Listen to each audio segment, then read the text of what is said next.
السلام علیکم ورحمۃ اللہ وبرکاتہ۔ مکرم ناظرین گرامی،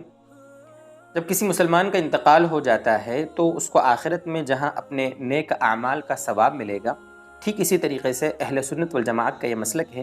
کہ کسی دوسرے مسلمان کا اگر اس کو نیک عمل کا ثواب پہنچایا جائے تو وہ بھی اس کو ملے گا۔ یہ ہمارا عقیدہ ہے اور قرآن و حدیث سے یہ بات ثابت ہے کہ جب کسی کی وفات ہو جاوے تو اس کو خود کے اپنے نیک اعمال کا بھی ثواب ملے گا، اور دوسرا اگر اس کو کوئی نیک عمل پہنچائے جس کو ہم ایصال ثواب کہتے ہیں تو بھی وہ اس کو ملے گا۔ اس لیے کسی کا جب انتقال ہو جاوے، خاص طور سے والدین یا رشتہ دار وغیرہ کوئی بھی مسلمان بھائی اس کا انتقال کر جاوے، تو جہاں وہ قرآن پڑھ کر بخشتا ہے یا اسی طریقے سے صدقہ کر کے اور دیگر خیر کے کام کر کے اس کو ثواب پہنچاتا ہے، تو ٹھیک اسی طریقے سے ایک سب سے اہم کام جس میں سب سے زیادہ ثواب ملتا ہے، اس کی آپ کے سامنے آج مجھے اس کا ذکر کرنا ہے۔ یہ بھی کرنا چاہیے، کرنے کی چیز ہے، اس طرف بالکل توجہ نہیں دیتے۔ حدیث ہے، ابو داؤد شریف کی روایت ہے، نسائی شریف میں بھی ہے۔ وعن سعد بن عبادہ رضی اللہ عنہ قال، سعد بن عبادہ رضی اللہ عنہ سے روایت فرماتے ہیں کہ انہوں نے آ کر کہا، یا رسول اللہ ان ام سعد ماتت، یعنی انہوں نے آ کر کہا اللہ کے نبی میری والدہ، یعنی انہوں نے کہا کر کہ سعد کی والدہ کا انتقال ہو گیا، یعنی خود ان کی والدہ کا، تو کون سا صدقہ سب سے بہتر ہے؟ کون سا صدقہ، یعنی میں کون سا صدقہ ایسا کروں جس سے میری والدہ کو خوب وہاں ثواب پہنچے؟ تو اللہ کے نبی صلی اللہ علیہ وسلم نے فرمایا کہ الماء، کیا فرمایا اللہ کے نبی صلی اللہ علیہ وسلم نے؟ پانی، بہترین صدقہ۔ فحفر بئرا وقال هذه لأم سعد، تو حضرت سعد بن عبادہ رضی اللہ عنہ نے ایک کنواں کھدوا دیا اور فرما دیا کہ بھئی یہ کنواں ایصال ثواب کے لیے ہے، حضرت سعد کی، یعنی خود اپنے بارے میں فرمایا کہ سعد کی والدہ کے لیے۔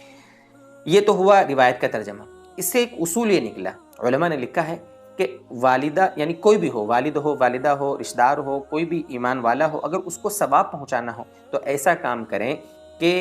ایسے کام کا ثواب پہنچائیں جو امت کے لیے بہت فائدے کی چیز ہو۔ جہاں پانی نہیں ہے وہاں ٹیوب ویل آپ کھدوا دیں، کنواں کھدوا دیں، وہاں امیر ہو کہ غریب ہو، مسلمان ہو کہ غیر مسلم ہو، انسان ہو کہ جانور ہو، سب کو پانی ملے گا، اور ایسا ثواب کا کام کرنا جس سے سارے اللہ کی مخلوق کو فائدہ پہنچے، یہ بہت ثواب کی چیز ہے۔ اگر ہم اتنا نہیں کر سکتے کہ ہزاروں خرچ ہوں تو ہم چند سو خرچ کر کے کہیں پر آپ واٹر کولر رکھوا سکتے ہیں، کہیں پر آپ پانی کا مٹکا رکھوا دیں، راجن رکھوا دیں۔ بہت سارے آپ نے غیر مسلموں کو دیکھا ہوگا وہ پیاؤ لگواتے ہیں کہ فلاں کی یاد میں، تو ہم لوگ کیوں نہیں لگوا سکتے؟ بھئی اخلاص کے ساتھ آپ کہیں پر بھی کوئی بھی ایسا کام جس میں امت کو خوب فائدہ پہنچے، جیسے مثلا مسجد ہے، مسجد بنوا دی آپ نے ایصال ثواب کے لیے، مرحوم کے لیے، مسجد تو قیامت تک کے لیے مسجد ہے، وہاں جتنے خیر کے کام ہوں گے سارا کا سارا ثواب اس کو مل جائے گا۔ تو ایسے کام کریں جس سے امت کے عوام کو،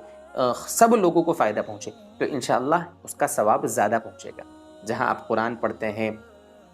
نفل نمازیں پڑھتے ہیں، صدقہ کرتے ہیں، دین کے خیر کے کام جو بھی کر کے اس کا ثواب پہنچاتے ہیں، تو یہ بھی کام ایک کرنے کا ہے جو اپنے مرحومین کو پہنچانا چاہیے۔ اللہ تبارک و تعالی بہرحال